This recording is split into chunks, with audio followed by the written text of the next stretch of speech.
ഇവിടെ വലിയൊരു ഫാഷൻ ബ്രാൻഡിന്റെ ഇന്റർവ്യൂവിൽ വ്യത്യസ്തമായ ഒരു മെറ്റീരിയൽ ശരിയാക്കുന്ന ടാസ്ക് കൊടുക്കുന്നു. അപ്പോൾ അവിടെയുള്ള എല്ലാവരെയും അതിശയിപ്പിച്ചുകൊണ്ട് 70 വയസ്സുള്ള ഒരു മുത്തശ്ശി മാത്രം അത് ശരിയാക്കുന്നു. അതിനുശേഷം ആ മുത്തശ്ശി ജോയിൻ ചെയ്തതും ലക്ഷറിയസ് ആയ ഒരു ഡ്രസ്സ് റീസ്റ്റോർ ചെയ്യാനായി ഒരു കോൺട്രാക്ട് കിട്ടുന്നു. ഏകദേശം 80 വർഷത്തിന് മുൻപ് വലിയൊരു സെലിബ്രിറ്റിയാണ് ആ ഡ്രസ്സ് യൂസ് ചെയ്തിരുന്നത്. ഇപ്പോൾ ഒരു കളക്ടർ അത് ലേലത്തിൽ വാങ്ങി വലിയൊരു എമൗണ്ടിന് ഇവരുടെ അടുത്ത് റീസ്റ്റോർ ചെയ്യാൻ കൊടുക്കുന്നു. പക്ഷെ അത് കംപ്ലീറ്റ് ചെയ്യാൻ വെറും 2 ദിവസത്തെ ടൈമാണ് കൊടുത്തത്. അത് കേട്ടതും എല്ലാ എംപ്ലോയീസും ഷോക്ക് ആവുന്നു. കാരണം ആ ഡ്രസ്സിൽ പല വെറൈറ്റി ത്രെഡ്സ് യൂസ് ചെയ്തിരിക്കുന്നു.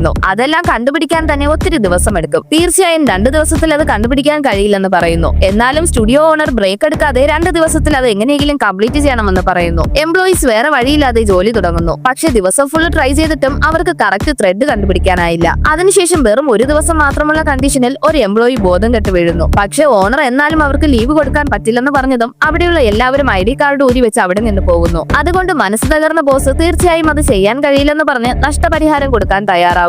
അപ്പോൾ ഈ മുത്തശ്ശി എല്ലാവരുടെയും പ്രയത്നം പാഴാവാൻ പാടില്ലെന്ന് ചിന്തിച്ച് അവിടെ തന്നെ നിൽക്കുന്നു. അതിനുശേഷം ആന്റിക് ഷോപ്പ് നടത്തുന്ന ഒരു ഫ്രണ്ടിനെ കോൺടാക്ട് ചെയ്യുന്നു. അവിടെ പോയി സെർച്ച് ചെയ്യുമ്പോൾ അവസാനം കറക്റ്റായ ഒരു ത്രെഡ് കണ്ടുപിടിക്കുന്നു. പക്ഷെ പറഞ്ഞ സമയം കഴിയാൻ വെറും 5 മണിക്കൂർ മാത്രമേ ഉള്ളൂ. മുത്തശ്ശി അത് തീർച്ചയായും കംപ്ലീറ്റ് ആക്കാൻ കഴിയില്ലെന്ന് പറയുന്നു. അപ്പോൾ ഫ്രണ്ട് എൻകറേജ് ചെയ്ത് രണ്ടുപേരും ഒന്നിച്ച് രാത്രി മുഴുവൻ വർക്ക് ചെയ്യാൻ തുടങ്ങുന്നു. പിറ്റേന്ന് രാവിലെ അവിടെ വന്ന ബോസ് അതിശയിക്കുന്നു. കാരണം മുത്തശ്ശി ആ ഡ്രസ്സ് കംപ്ലീറ്റ് ആയി റീസ്റ്റോർ ചെയ്തിരിക്കുന്നു. അതുമാത്രമല്ല അതിലെ ഓരോ ഡീറ്റെയിൽസും വളരെ പെർഫെക്റ്റ് ആയി ചെയ്തിരിക്കുന്നു. അതിനുശേഷം അവർക്ക് മുഴുവൻ പ്രതിഫലവും കിട്ടിയതും സ്റ്റുഡിയോ ബോസ് എല്ലാവർക്കും ബോണസും ഒപ്പം ഒരാഴ്ചത്തെ ലീവും കൊടുക്കുന്നു.